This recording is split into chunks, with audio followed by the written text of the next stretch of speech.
कल्याण भाव। माता, आप यहाँ? आपकी आज्ञा मिलने पर मैं स्वयं आपके चरण और शरज में उपस्थित हो जाता। आपने क्यों कष्ट किया? माता को भी कभी-कभी अपने पुत्र की चिंता करनी चाहिए गणेश। इसीलिए मैं स्वयं यहाँ उपस्थित हुई हूँ। पिछली बार तुम कैलाश से रुष्ट होकर चले आए थे, इसीलिए मुझे तुम्हें मनाने के लिए भी तो आना था। पुत्र भला कभी अपनी माता से रुष्ट हो सकता है? उत्तम तो यही है कि ऐसा होना नहीं चाहिए। बुद्धि और सिद्धि, हाँ माता। चंद्र तथा उसकी धर्म पत्नी रोहिणी की करुण पुकार तथा गणेश आराधना के स्वर तुम्हारे कानों में भी पड़ रहे हैं। अतः तुम दोनों अपने पति देव को मनाओ कि वे चंद्र को शाप मुक्त करके उसकी ज्योत्सना उसे पुनः प्रदान करें। रोहिणी का आर्तनाद तुम दोनों भली भांति समझ सकती हो। तुम्हारा कल्याण हो। माता, माता, माता की आज्ञा का तुरंत पालन करे स्वामी। चंद्र को श्राप मुक्त कर दे स्वामी। माता की भी यही इच्छा है। रोहिणी की बुद्धिमता की प्रशंसा करनी होगी। माता पार्वती को प्रसन्न कर उसने हमें माता की आज्ञा मानने पर विवश जो कर दिया। अब तो शीघ्र ही वहां जाना होगा। स्वामी, ओम गं गणपते नमः। ओम गं गणपते नमः।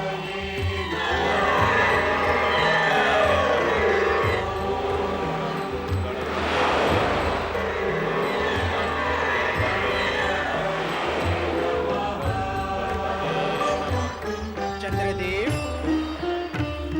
रोहिणी, जय श्री गणेश। जय श्री गणेश। जय श्री गणेश। जय श्री गणेश।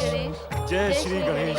चंद्रदेव, माता पार्वती की कृपा से आपके प्रायश्चित की अवधि बहुत कम हो गई है। अन्यथा युगों तक आप शाप मुक्त न हो पाते। मैं अपने उस कुकृत्य पर बहुत लज्जित हूँ श्री गणेश। मैं प्रायश्चित की अग्नि में जल रहा हूँ। मुझे नहीं ज्ञात था कि किसी का उपहास करके उसके मन को कितनी पीड़ा होती है। मुझे तो यह भी ज्ञात नहीं था कि प्रतिक्रिया स्वरूप समय आने पर उपहास करने वाले के तन और मन को कितनी पीड़ा होती है। पीड़ा भोगने के बाद अब मुझे ज्ञात हुआ है, यदि उपहास करने का कुकृत्य करने से पूर्व मुझे ये ज्ञात होता तो मुझे ये पीड़ा ना भोगनी पड़ती। मैं आपका अपराधी हूँ श्री गणेश। भविष्य में फिर ऐसी भूल कदापि नहीं होगी। मुझे क्षमा करें, मुझे क्षमा करें, मुझे क्षमा करें। आप जैसे सर्व पूज्य और अग्र पूजा के अधिकारी देव श्रेष्ठ का उपहास करना हमारा अज्ञान और बुद्धिहीनता थी श्री गणेश। आज ये सत्य स्पष्ट हो गया है कि निम्न कोटि के विचार और बुद्धि वाले अपनी श्रेष्ठता सिद्ध करने के लिए अपने से श्रेष्ठ प्राणियों का उपहास करते हैं। ऐसे अथवा हम जैसे प्राणी किसी का उपहास करते समय इस सत्य को भूल जाते हैं कि हम कितनी बुद्धिहीनता का व्यवहार कर रहे हैं। हम स्वयं छोटे हैं और किसी का उपहास करके हम छोटेपन और ओछेपन का परिचय ही दे रहे हैं। हमारा अपराध यद्यपि अक्षम्य है, किंतु भविष्य में ऐसी धृष्टता और बुद्धिहीनता का आचरण हम कभी नहीं करेंगे श्री गणेश। हम कभी नहीं करेंगे श्री गणेश। सुनो चंद्रदेव, जब से इस सृष्टि का निर्माण हुआ है और जब तक प्रलय होगा तब तक उपहास करने वाले हर प्राणी को नारकीय पीड़ा भोगनी होगी, भोगनी ही पड़ेगी। और क्यों भोगनी पड़ेगी इसका कारण भी जान लो, ताकि अन्य किसी प्राणी का उपहास करने का विचार कर रहे अज्ञानी को सावधान करके नारकीय पीड़ा भोगने से बचा सको। ऐसा कौन सा कारण है श्री गणेश? इस सृष्टि में जड़, चेतन, चराचर सभी प्राणी विधाता के बनाए हुए हैं, अर्थात विधाता रूपी चित्रकार के ही बनाए हुए चित्र हैं जगत के ये प्राणी। किंतु जब कोई प्राणी किसी अन्य प्राणी का उपहास करता है तो वो एक प्रकार से विधाता की कृति का ही उपहास करता है, और अपनी कृति का उपहास करने वाले से विधाता प्रसन्न तो हो ही नहीं सकते, निश्चित रूप से क्रोधित ही होते हैं। फिर उनका प्रकोप उपहास करने वाले प्राणी पर टूटता है, और उपहास करने वाले प्राणी को विधाता के प्रकोप से भला बचा भी कौन सकता है। इसके फलस्वरूप उसे नारकीय पीड़ा भोगनी ही पड़ती है, जैसे कि तुमने भोगी है। यदि आपका बताया हुआ ये ज्ञान जगत के सभी प्राणियों को हो और वो नारकी यातना से बच सके, ज्ञानी तो अवश्य बच जाएंगे, किंतु सभी तो इस जगत में ज्ञानी है नहीं। अज्ञानियों को तो अपने अज्ञान के कारण यह पीड़ा भोगनी ही होगी। किंतु समय रहते तुम सचेत हो गए, ये तुम्हारे हित में ही हुआ। जो हुआ वो आपकी दया और कृपा से हुआ श्री गणेश। नहीं, यूं कहो कि माता पार्वती की कृपा से हुआ।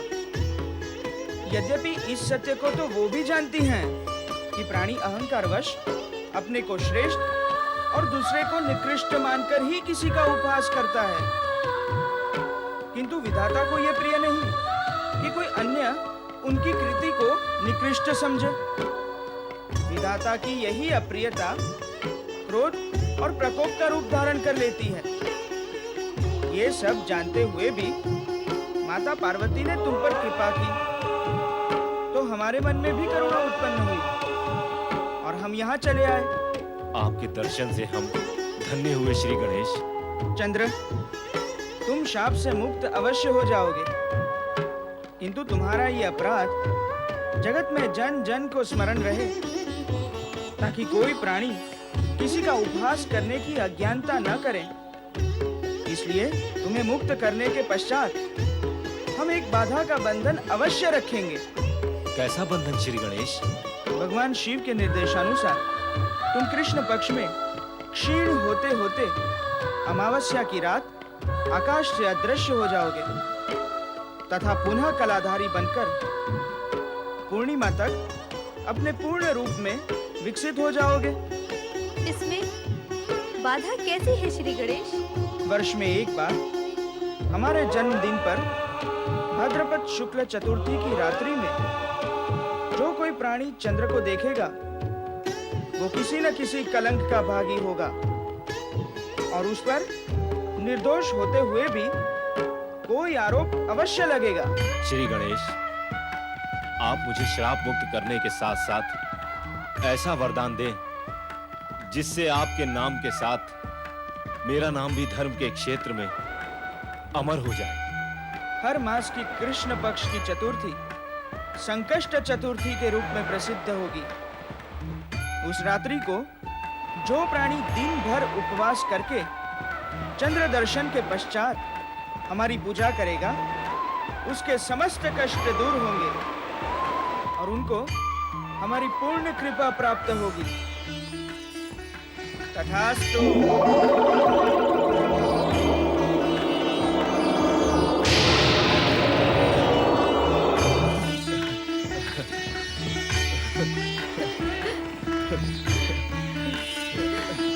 जय गणेश।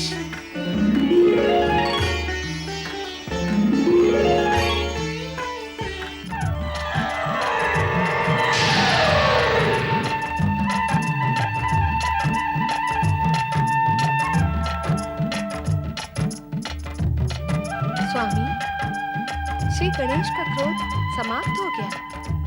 ये सब तुम्हारे कारण हुआ है देवी। तुमने गणेश को शाप मुक्ति के लिए प्रेरित करके सारे जगत की शुभकामनाएं अर्जित की। तुमने संपूर्ण जगत का कल्याण किया है। जगतवासी तुम्हारे इस उपकार के लिए सदा तुम्हारे ऋणी रहेंगे। अब चारों ओर उत्सव का वातावरण है।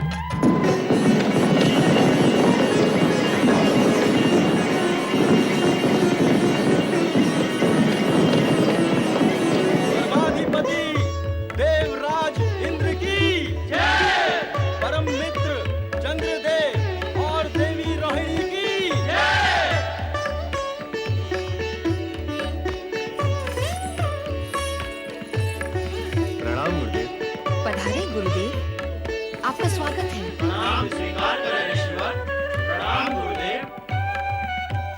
इस हर्षोल्लास से ऐसा प्रतीत होता है कि आज स्वर्गलोक में आनंदोत्सव का आयोजन है। हाँ, आज तो स्वर्गलोक में धूम मची हुई है। ऐसा ही है ऋषिवर।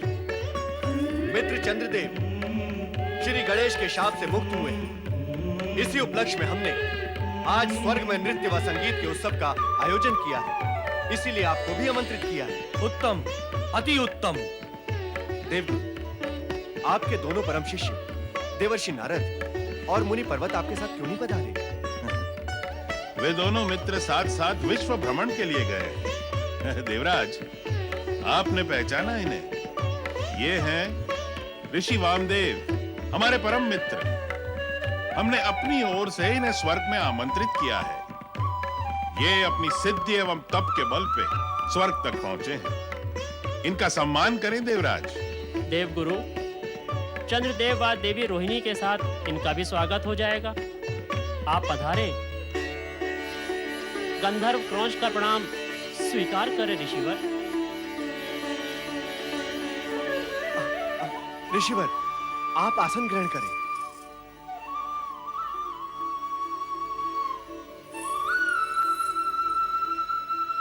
नृत्य आरंभ हो।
दुष्ट क्रोध, धृष्टता की है तूने। अपनी उन्मत्तावस्था में तुझे मर्यादा और शिष्टाचार का भी विचार नहीं रहा। वासना के उन्माद में तूने हमारा अपमान किया है। जा, हम तुझे श्राप देते हैं। तू उसी समय मूषक बनकर पृथ्वीलोक में पतित हो जाओ, पतित हो जाओ, पतित हो जाओ।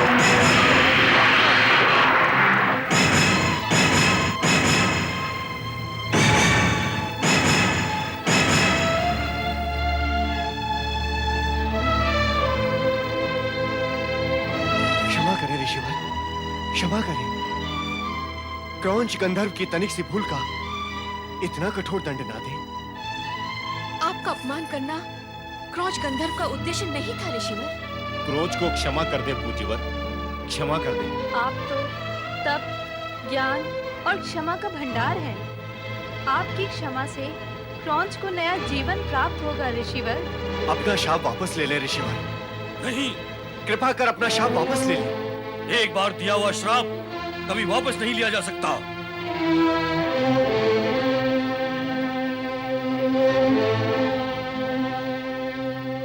ऋषिवर, यदि कौच गांधर्व को आप श्राप मुक्त नहीं कर सकते, तो कृपा कर उसकी श्राप की मुक्ति का उपाय तो बता दें।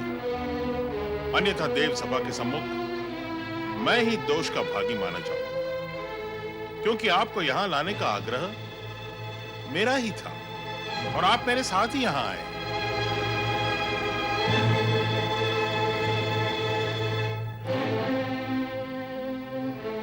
जिस श्री गणेश ने चंद्र और रोहिणी को श्राप मुक्त किया है, वे ही इसे भी श्राप मुक्त कर सकते हैं।